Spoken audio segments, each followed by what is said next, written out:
Maganda mga bossing, sa naghahanap po dyan ng SUV 7-seater diesel engine automatic transmission, baka makursunadahan nyo itong ating unit ngayon mga boss. Isa po itong 4x2 unit na 2017 titanium variant ng Ford Everest, R20 ang max, naka all disc brake mga bossing, then naka power seat, naka leather ang mga upuan, naka panoramic sunroof mga boss. Sobrang sariwa mga bossing, no?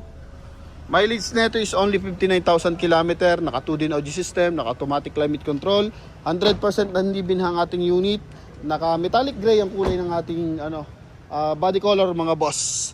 Kagandahan dito is naka power tailgate mga boss. 4 ang sensor sa harapan, 4 ang sensor sa likuran mga bossing. Price natin is only 825,000. Kasama na dyan yung transfer of ownership mga boss. Kaya kung interesado ka, so re-review natin, silipin natin kung anong meron dito. And pwede na kayo tumawag sa aking contact number na nasa screen after nyo mapanood mga bossing, no? Yan. So, dito muna tayo sa ating front area mga bossing. Makina, 2.2 liters, turbo diesel, 6-speed automatic transmission. Coding is Thursday, ending 7 mga boss. Yan. So, mamaya papatayin natin yung kanyang hazard mga boss. Lalabas yan yung kanyang daytime running light. Ano? Yan. Para at least, ang daytime running light, safety features ng sasakyan yan para kahit araw, pag nakasalubong ka, kumbaga may reflection ng ilaw mga bossing, no? So projector headlight, tsaka fog light, walang mga basag yan mga bossing. Naka-chrome yung kanyang front grille. Tapos sa lower part ng ating bumper is kulay silver yan mga boss. Okay, then dyan nakakonect yung ating sensor. Yan, dalawa, so bali 4 yan mga bossing. Wala man siya masyadong dent pagdating sa hood, pagdating sa bumper mga boss. Then wala mga basag. Ito yung kanyang front grille mga bossing, ha? Yan. Pagdating sa side natin mga bossing is naka Nitro tires na R20, naka 6-stud polish gray yan mga bossing. Pagdating sa stepboard, goods na goods. Walang mga basag mga bossing. May mga konti scratches pero walang basag. Ito yung likod niyan, ha? 2018 series yung ating gulong mga boss. Na naka yan mga bossing, highway tires. Yan. Tapos signal light sa ating side mirror, naka-chrome yan mga boss. Same time meron siyang rain visor, may roof rail na rin.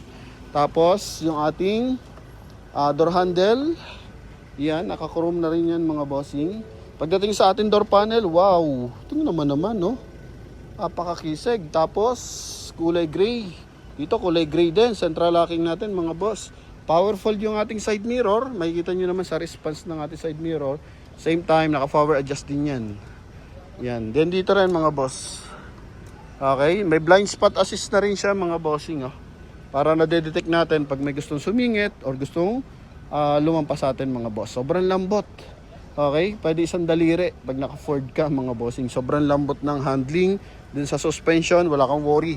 Pagdating sa ating mga seat cover, so may stretch mark mga boss. Pero wala pang punit. Ito lang yung pinaka-major na may dyan mga bossing.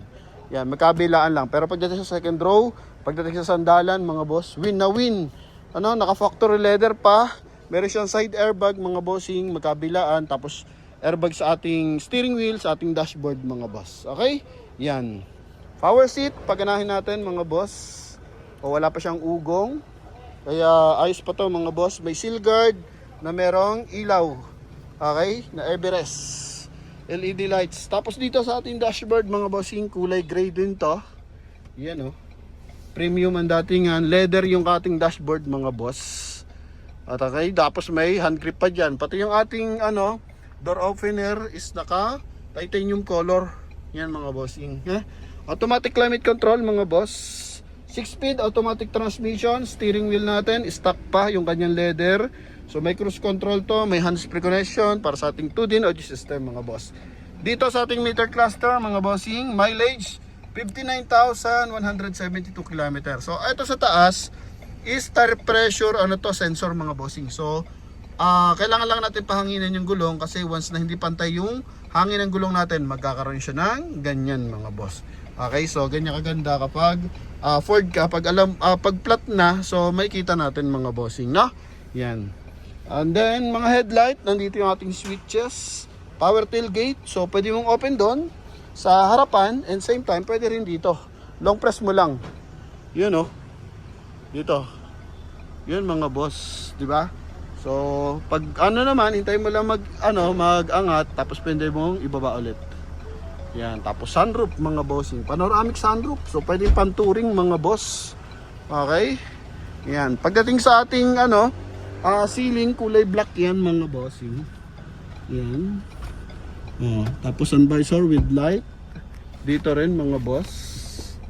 Okay, adjust lang natin yung upuan. Dagdag pa natin mga boss, may airbag din to sa side ha. Yan sa mga poste, meron yan mga boss. Okay, safety features. Tapos pag open, pwede mga boss. Di ba? Pwede tumayo yung isang tao dyan mga bossing. Pasok yan mga boss, no? Yan. Pan-touring yan para at least gusto mo makita ng mga tag dito, magagandang tanawin. Yan, pwede. Kung gusto mo angat lang, pwede rin mga boss. Okay, yan. Pwede mo angat, pwede mo baba mga bossing, ha? Okay, tapos sa ating tint, napansin ko kanina parang titanium ata. So, check ko lang yung brand ng tint mga bossing. So, wala pala. 3M pala, sorry mga boss, no? Naka 3M tint tayo. Busina, maganda busina na ito. Yun, napakalambot na, napaka-smooth pa mga boss. Yan, ha? Tapos, punta tayo dito sa ating second row. So pinakamalalait na lang talaga natin yung upuan sa side. Pero pagdating dito sa second row mga boss, parang hindi siya na upuan. Tapos meron pa siyang dito, armrest. Aircon ventilation, may switch na rin mga bossing. Ito yung ventilation sa taas. So pwede man ito isara if ever na ayaw mong gamitin mga bossing. So doon din ang switch. Tapakita natin mga boss. Eto. Sige, wait lang. Ito pala, sorry. Yan, ito mga boss. Yan long press mo lang siya mga boss. Pag open, ganun din mga boss. Sa kabilang side naman. Okay. Yan. Gusto mo kalahati lang or buo, pwede mga boss. Yan, ha? So hindi siya pwede manual mga boss. Tapos sa likuran, lalo lang yung likuran, kung sariwa itong second row, lalo na yung third row mga boss, no? Tingnan mo yung panel niyan. Wow, kakinis! So wala man tayo masyadong malalait dito sa ating unit na to mga bossing. Yun lang, sa upuan. Tapos ito, naglagay sila ng improvised plate, kaya may ganyan mga boss. Kaya nagkaroon ng extension. So patry na lang natin matanggal kung matatanggal mga bossing, ha? Ito, tingnan mo naman, upuan yan mga boss. Kasariwa, lamig ng aircon mga bossing, 12 volt socket, power fold, yan, pati dito. So mala business class na to mga bossing, lalo na kung may mabibigat kang bagahe. So pwede na mga boss, no? Hindi ka na mahirapan, pindot-pindot ka na lang mga bossing. Pag angat, pagbaba, paras lang. Sa Explorer may ganyan mga bossing, sa Odyssey yan, so may mga ganyan tayo. So pwede 5-seater, pwede 7-seater mga boss, ha. May sa mga panel, walang basag mga boss, magkabilaan. Then dito yung switch ng ating power tailgate mga boss. 4 ang sensor. 1, 2, 3, 4, built-in camera mga bossing. Okay, kabilang side tayo. Ito yung kanyang gulong, wala man tama yung mugs. Pati stepboard, old goods mga bossing. Mayroon na scratches na maliit. Kung kita nyo lang mga boss, ha. Yan. So transparent tayo kahit hindi nakikita natin viewers, so binabanggit natin. So kung may malampasan lang naman tayo, napaka minor na nun mga boss. So priority natin, sa makina, transmission, aircon, suspension. So yun lang palagi, no? Okay, so nag-a-assist lang tayo kapag fast brake ang unit mga boss. Pero pag ganito, wow, himas na mga bossing, napakakisig. So punta tayo syempre sa ating engine bay. So 3M tint, binanggit ko naman na kanina. Yung kabilang side, hindi pala to 4 mga bossing, 6 pala ang sensor. Yan pa sa side. Meron pa sa may malapit sa fender. Pakita natin yung kanyang engine bay. Yun yung kanyang floor matting, so originally pa galing pa ng Ford mga boss. So release yan, pag bagong release sa kasa mga boss. Kagandahan, meron na siyang stopper.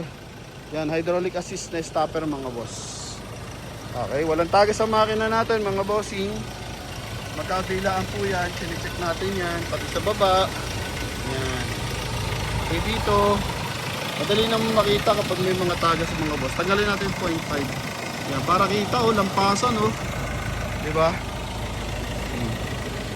Pati dito sa kabilang side mga boss. So goods, walang masyadong ingay mga boss, no? Okay, tapos baterya natin. Anong baterya to? GSM ba? GS, ano to? GS maintenance mga boss. Hindi ako masyado familiar dyan kasi kilala ko lang Motolite. Yan, pero maayos naman mga boss. 2.2 liters na turbo diesel to mga bossing. Walang mga sign na nagkaroon ng mga boss, overheating. Kasi kapag may overheating ang isang unit mga boss, dito namumuti yan sa loob mga boss. Pero tingnan mo naman, kitang-kita yung coolant natin. Okay, pati dito, ABS, maayos mga bossing. Brake master, walang mga tagas mga boss, walang uping panel.